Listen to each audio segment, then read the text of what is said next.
Alright, we're going to try this again. This is a trajectory of a 30-06. At 100 yards, that is basically that's your zero. At 200 yards, you have almost 5 inches of drop. And what we do out here is when we're sighting in, we will go from 1 to 2.5 inches high, and that will put us in at 300. And the only reason we do that is because that's generally you're shooting from 250 to 300 yards out. There's always exceptions to the rule. And so instead of trying to think, okay, what do I need to hold over all of that, we basically are zeroed at 300 yards. It's a lot easier at anything 250, 300 yards. You're really not changing where you hold.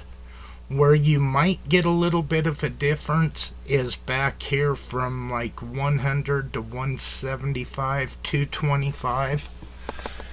You might want to hold, if you're going for a double lung or heart shot, you might want to hold just a little bit lower than you would.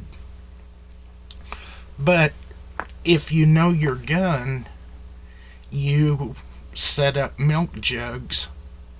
And 50 yards, you want to know where to hold. 100 yards, you want to know where to hold. 150, 200, 250. And then 300, that's pretty much the way we do it. We set it up with the rangefinder. That way we know exactly where we're at. So, anyhow, this is just the way a 30-06 shoots. Out to 150 yards, 30-06 is pretty flat. I mean, you have 1.5 inches of drop at 150 yards. You have 5 inches of drop at 200 yards. That's flat. Where you have other calibers that it will rainbow. I went too far. It will rainbow to drop in at 100 yards. And so that's why I want to show this, because I don't think a lot of people understand everything about it. This is your ballistic data.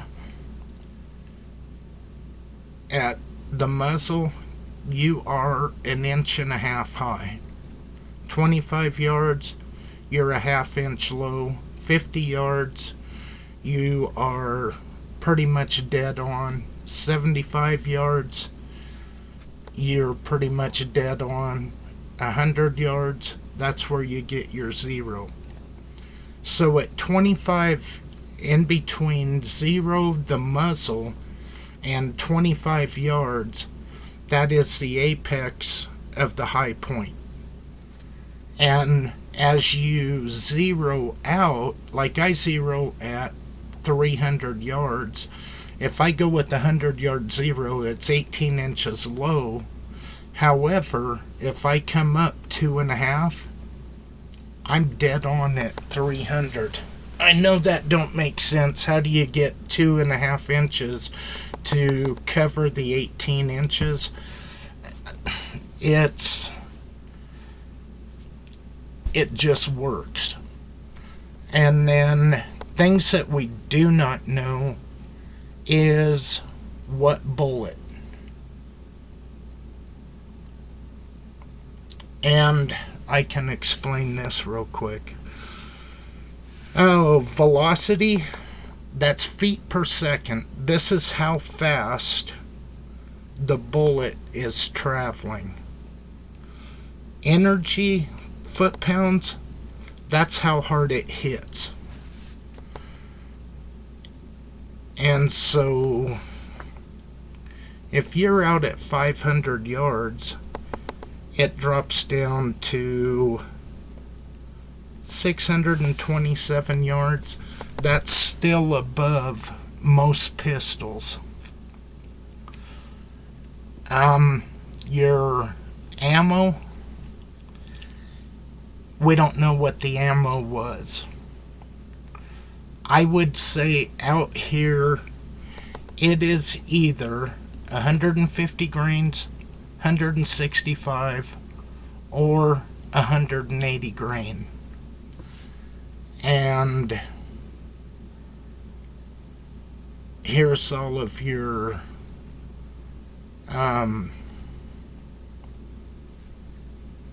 feet. This is velocity.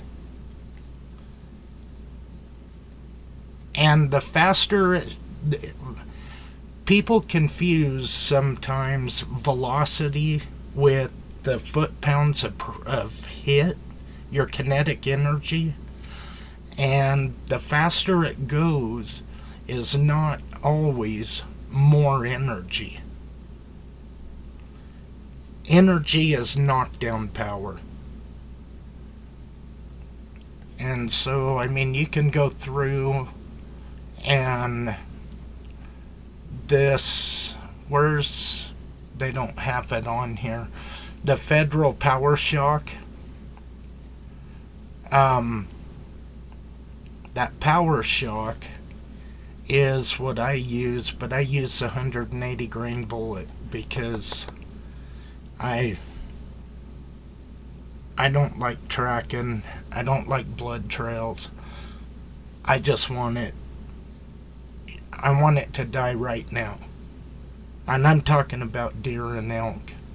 And so that is where that's at. I can put this in here, and if anybody wants to look at it, save it, whatever. Ammo sight 30-06 Springfield trajectory calculator. This guy,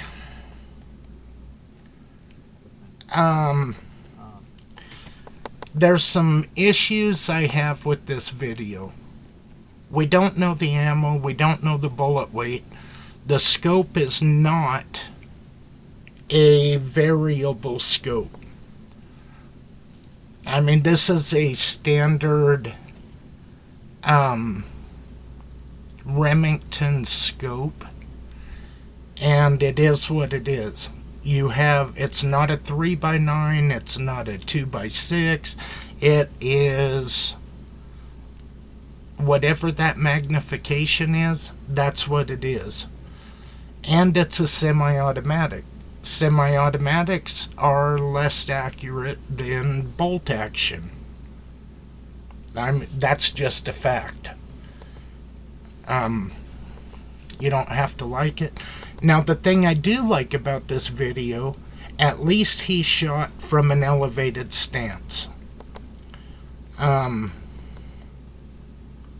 Where is he on the target here? Over here, he shot right. He barely caught the edge of the paper. And he's got 2 right here, and it looks like 1 right here.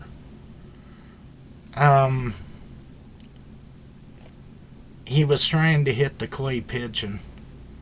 So, I'm kind of thinking this guy might not be able to shoot for shit.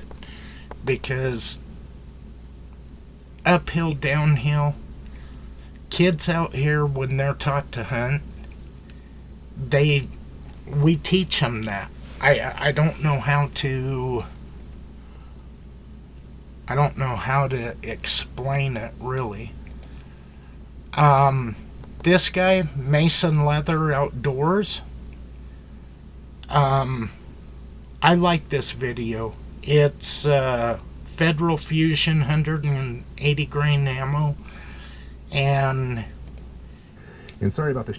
It is shadow. The sun and clouds just will not cooperate today. So that bullet is coming in at 20. You're going through a complete gel block and it's shut down. All 3 bullets, he shoots 3 bullets, all 3 of them stop at 20 and 5/8 inches of penetration.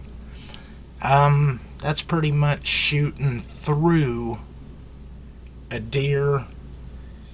A really good chance if you just hit both lungs and no bones, it's blowing out the other side of an elk.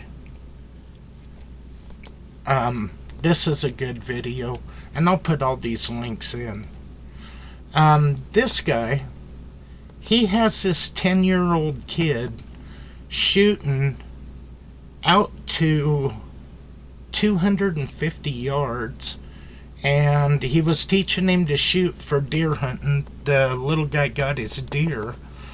So, I mean, it can be done. And this is CR42 Hunting. And then this one is just it's Ballistic High-Speed. And this is a pretty cool video. They shoot these watermelons, and the 5.56, the bullet's tumbling before it ever even gets to the watermelon, and the 30-06 basically makes fruit punch. But I will put all these links in, and I mean, they're all good. They're all good videos. Anyhow, that is just my take. This, and the only reason I'm doing this is because I have questions. I don't believe the official story. I believe Charlie got shot, but I've hunted and I've shot too long to not have some serious questions, and all of mine are ballistically. That's just where I'm at with it. Alright guys, sorry about the first video. I was recording some shit and I had the internal mic instead of the microphone on, so I uploaded a video that had no sound, and if one of my friends wouldn't have told me, I'd be wondering what the hell everybody's talking about. I should have checked it, but anyhow, I will catch you later.